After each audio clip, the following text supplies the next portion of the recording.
10장 말씀을 저희가 함께 여러 번 은혜를 나누었습니다. 지금까지 누가는 전혀 다른 세계에 살던 두 사람 고넬료와 베드로 각자의 환상을 이야기하고 가이사랴에서 베드로를 모시러 요빠까지 이동한 것, 그리고 요빠에서 베드로가 가이사랴로 방문한 것, 그리고 각자가 경험한 두 환상의 해석적인 만남을 전해 주었습니다.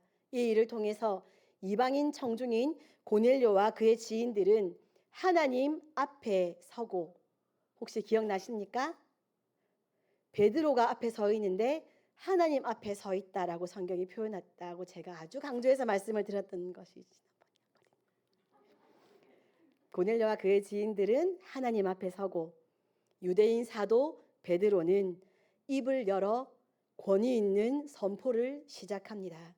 지금까지 평생에 내가 언젠가 고넬료라는 사람을 만날 수 있겠지, 이런 생각 한 번도 해본 적 없고, 아무 연결고리 없는, 평생에 볼 것이라고 기대조차 하지 않았던 두 세계, 분리되어 있던 두 세계가 한 자리에 모이게 된 것입니다. 하나님의 세계는 이렇게 하나입니다. 우리는 깨닫지 못하고 살아가지만 하나님의 통치 안에서 하나입니다. 무관하지 않습니다. 이제 베드로 사도의 설교가 시작됩니다. 본문 내용을 통해서 세 가지로 은혜를 나누겠습니다. 첫 번째는 말씀을 진정으로 깨닫는 것에 대해 생각해 보겠습니다. 어떻게 오늘 또 오전 예배 때 베드로 사도의 후손이시자 배출리 목사님께서 오셔서 아멘에 대해서 말씀하셨지 않습니까? 진정으로, 진실로 말씀을 진정으로 깨닫는다는 것이 무엇인가? 이걸 먼저 한번 생각해 보겠습니다. 베드로 사도는 입을 열자마자 하나님과 그분의 백성에 대해 선포합니다. 하나님은 프로소포렘프테스가 아니다 라고 말합니다. 프로소포렘프테스라는 말은 얼굴을 받으시는 분이라는 말입니다. 세상은 얼굴을 받는 곳이지요. 외모를 보고 호감을 가지고, 외모를 보고 이성을 선택하고, 외모를 보고 판단하는 세상인데, 하나님은 얼굴을 받으시는 분이 아니다 라고 말합니다. 이 단어는 일반적으로 법정적 정황에 쓰이는 단어, 무게가 있는 단어입니다. 구별이나 차별이라는 그것이 없다, 그러니까 구별과 차별이라는 말을 담고 있는 단어입니다. 하나님은 그것이 없는 분이다 라고 베드로 사도는 매우 엄격한 법정 용어를 사용해서 말씀하고 있습니다. 표현이 아주 무겁습니다. 우리 하나님은 얼굴을 받으시는 분이 아니다, 차별하시는 분이 아니다 라고 이야기합니다. 그리고 베드로 사도는 또한 예수를 만유의 주, 즉 만민의 주인이시고 산자와 죽은 자의 심판자라고 선언합니다. 하나님은 이스라엘의 하나님이시지만 동시에 온 인류의 하나님이셔서 35절 각 나라 중에 하나님을 경외하며 의를 행하는 사람은 다 받으시는 줄 깨달았다 라고 말씀합니다. 베드로 사도는 자신이 지금 참으로 진실로 이것을 깨닫게 되었다라고 말합니다. 표준 세번역 성경에 따르면 하나님께서는 사람을 외모로 가리지 아니하시는 분이시고, 하나님을 두려워하며 의를 행하는 사람은 그가 어느 민족에 속하여 있든지 다 받아주신다는 것을 깨달았습니다. 참으로 진실로 이것을 깨달았습니다 라고 말씀합니다.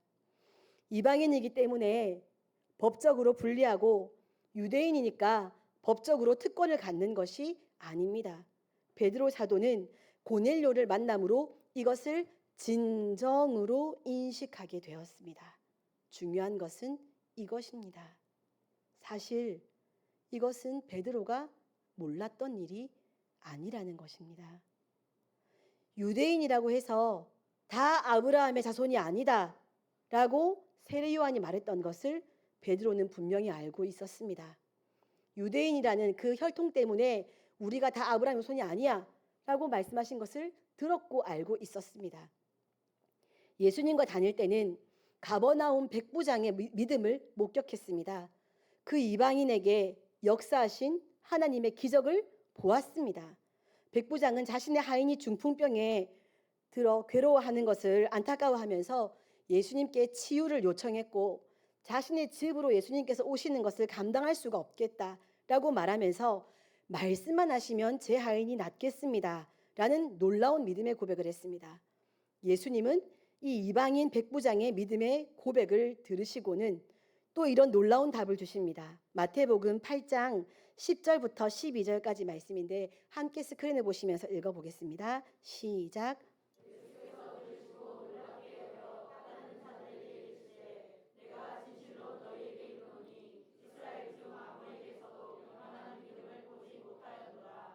또 너희에게 이르노니 동서로부터 많은 사람이 이르러 아브람과 이삭과 야곱과 함께 천국에 앉으려니와 그 나라의 본 자손들은 바깥 어두운 데 쫓겨나 거기서 울며 이를 갈게 되리라. 아멘. 예수님은 이 이방인의 믿음에 놀라셨습니다.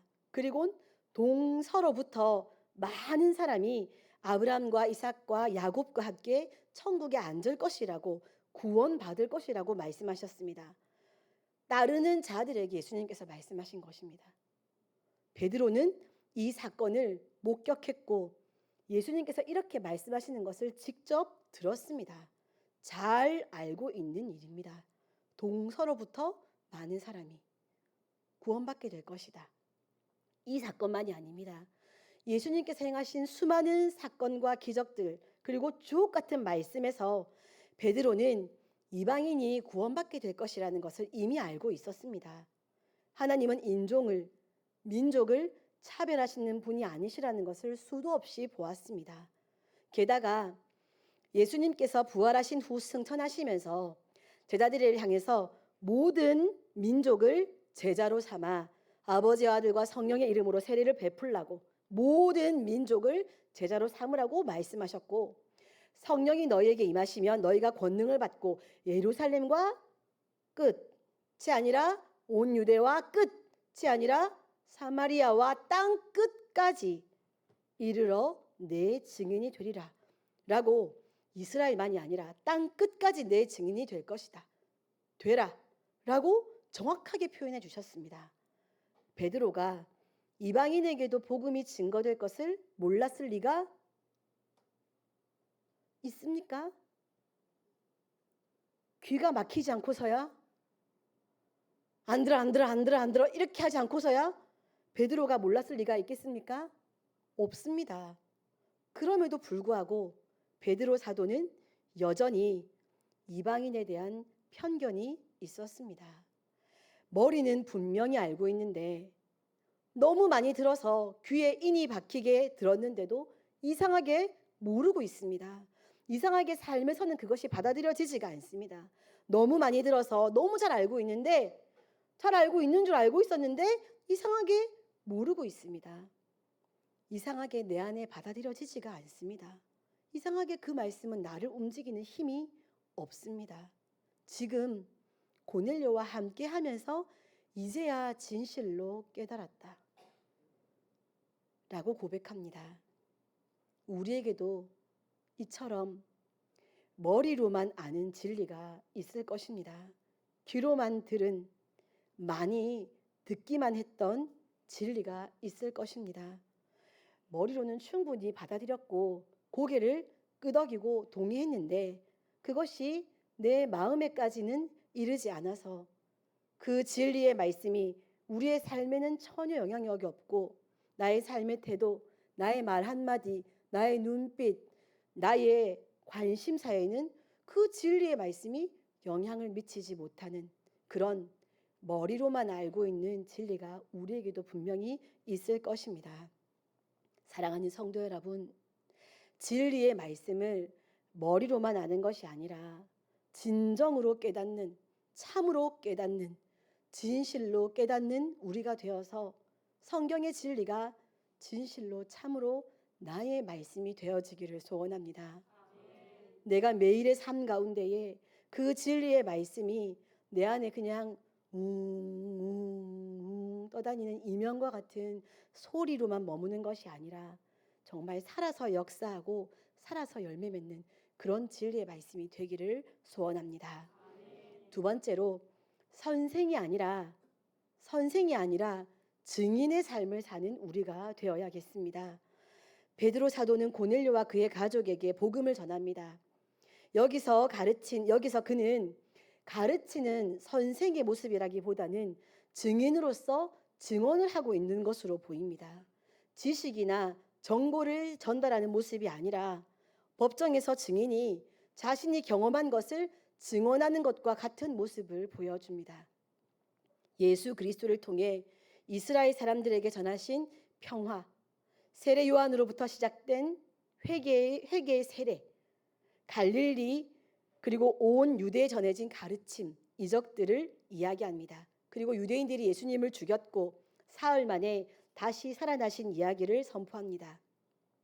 베드로 사도는 예수님에 대한 설명을 세례 요한의 때로부터 간단하게 설명하기 시작해서 예수님께서 행하신 일들을 이야기하고 자신이 그것을 직접 본 증인이라고 소개합니다.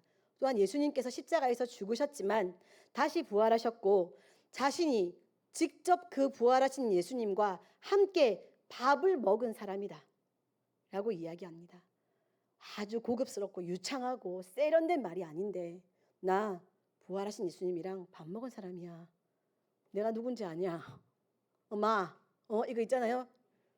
지금 베드로가 그렇게 말하고 있는 것입니다. 나 그분 부활하신 다음에 같이 밥 먹은 사이야 라고 이야기했습니다. 결론적으로 예수님께서 살아있는 자와 죽은 자를 심판하실 분이며 그를 믿는 자는 그 이름을 힘입어 죄의 사함을 받는다는 사실을 전하는 것, 이것이 바로 나에게 맡겨진 사명이다. 난 그래서 지금 너희에게 이것을 말하고 있는 것이다 라고 전하고 있습니다. 베드로 사도는 자기에게 있었던 사실을 증인으로서 사실 그대로 말했을 뿐입니다. 그러나 베드로 사도가 전한 말은 놀라운 권세를 지니고 있었습니다.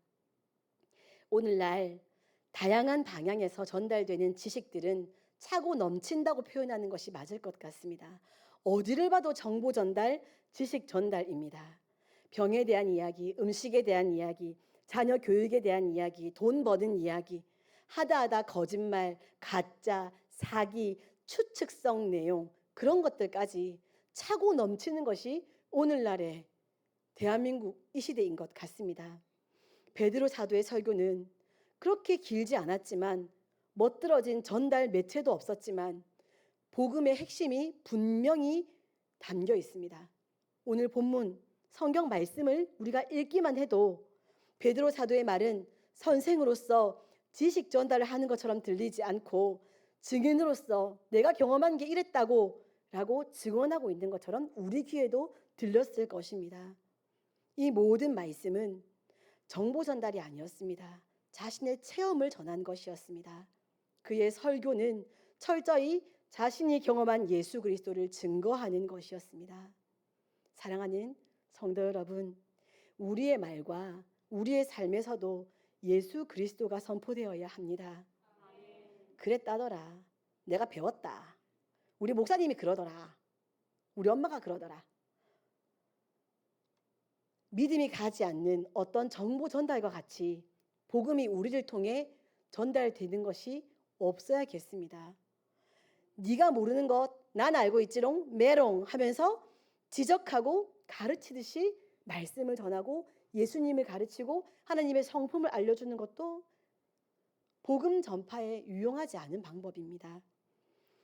나를 만나주시고 지금도 나를 만지시고 나와 함께 하시고 나를 변화시키고 계신 살아계신 예수 그리스도에 대한 이야기, 내가 지금도 만나고 있는 우리 예수님, 나를 지금도 포기하지 않으시고 나에게 말씀을 주시는 내 하나님, 나 오늘 이번 주일에 나 예배 시간에 하나님이 나한테 이런 감동을 주셔서 내가 얼마나 행복했는지 몰라 라는 정말 내가 경험한 이야기를 전달하는 증인의 삶을 살아가시는 우리 성도님들 되시기 바랍니다. 우리가 다른 어떤 매체라든지 방법이라든지 테크닉, 세련됨, 지식 그런 것들을 다 내려놓고 순전한 모습으로 내가 경험한 예수님을 알리고 하나님의 말씀을 전하게 되면 이제 그 이후의 일은 성령님께서 진행하실 것입니다. 그것이 세 번째입니다. 세 번째로 말씀 선포 후에 성령이 임하신 것을 통해 말씀과 성령은 함께한다라는 것을 보여주십니다. 본문 44절 말씀을 함께 읽어보겠습니다. 시작.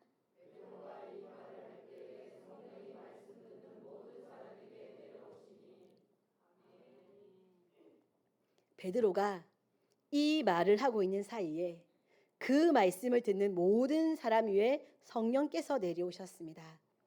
사마리아 성에 성령이 임한 것을 뛰어넘는 충격적인 일이 지금 이방인인 고넬료의 가정에서 일어났습니다.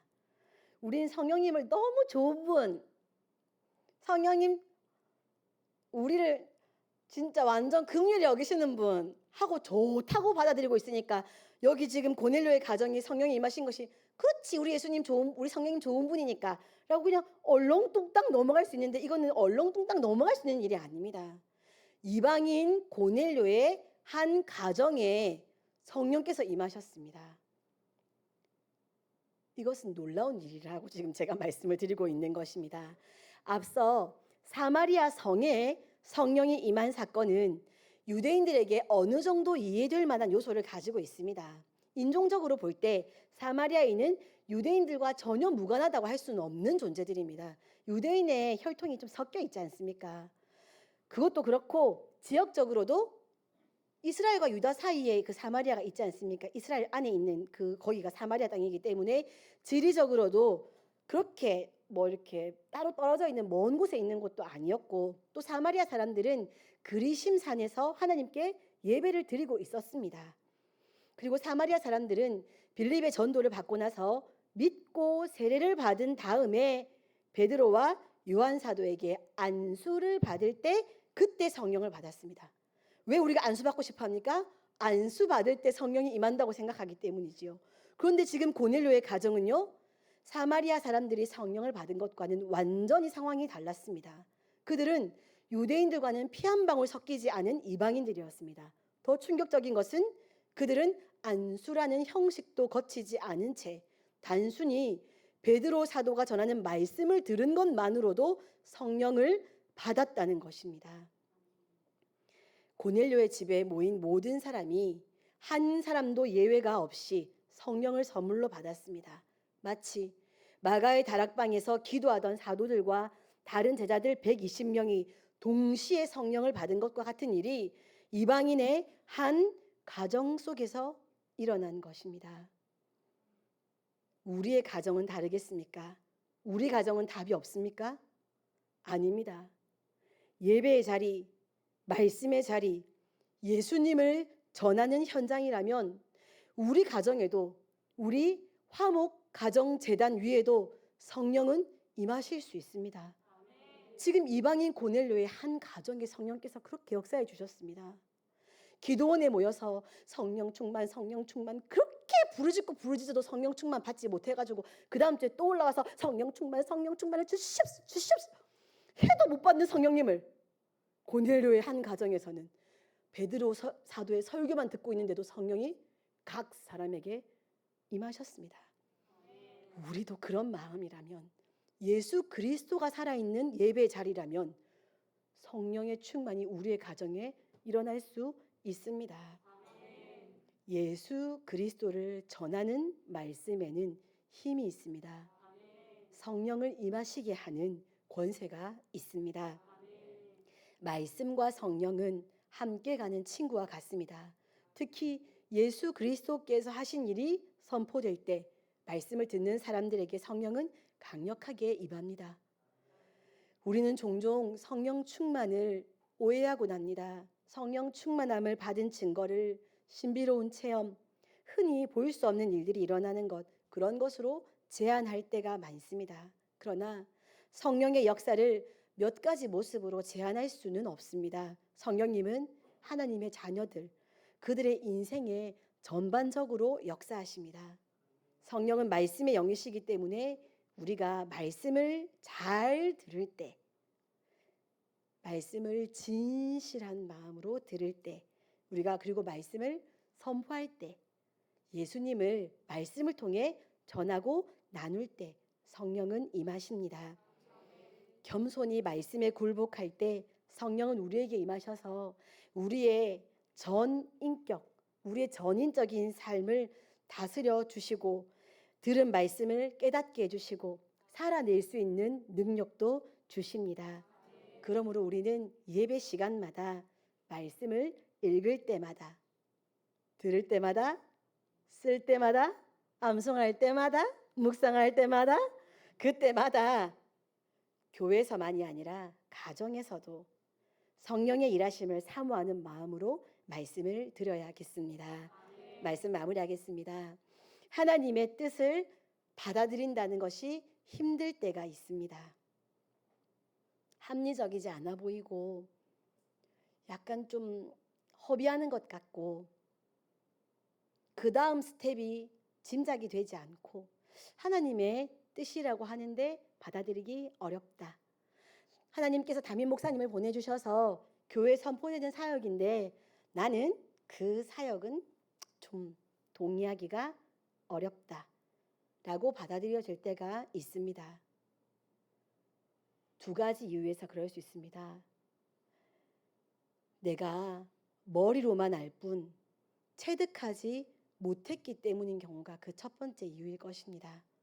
귀에 박히도록 듣는 부모님의 말씀이 나를 건강하게 하고 나를 안전하게 하는 부모님의 사랑으로 들리지 않고 듣기 싫은 잔소리, 했던 말 또 하시는 것처럼 그렇게 여겨져서 자녀들의 삶에 부모님의 말씀이 이어지지 않는 것과 같습니다.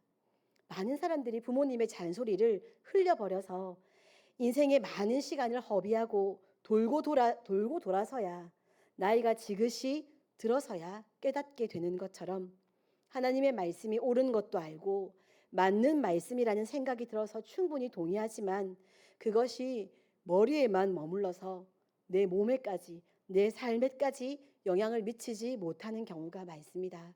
오늘 본문의 베드로가 고넬료를 만나기 전까지 그랬던 것처럼 말입니다.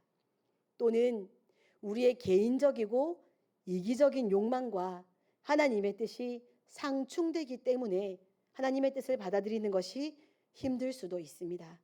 나는 나 혼자 존재하는 것이 아니라 하나님께서 소유하신 모든 피조세계 안에 존재하는 것이고 내 인생의 길을 만드시고 이끄시는 분이 하나님이시라는 것을 인정하면 나 개인의 주장, 의견, 욕망을 주장하고 관철되게 하려는 것은 나와 내가 속한 신앙 공동체에 내가 보지 못하고 관계하지 못하고 있지만 하나님께서 통치하시는 하나님의 공교회 안에 유익이 되지 못합니다. 행복을 주지 못하는 일이 됩니다.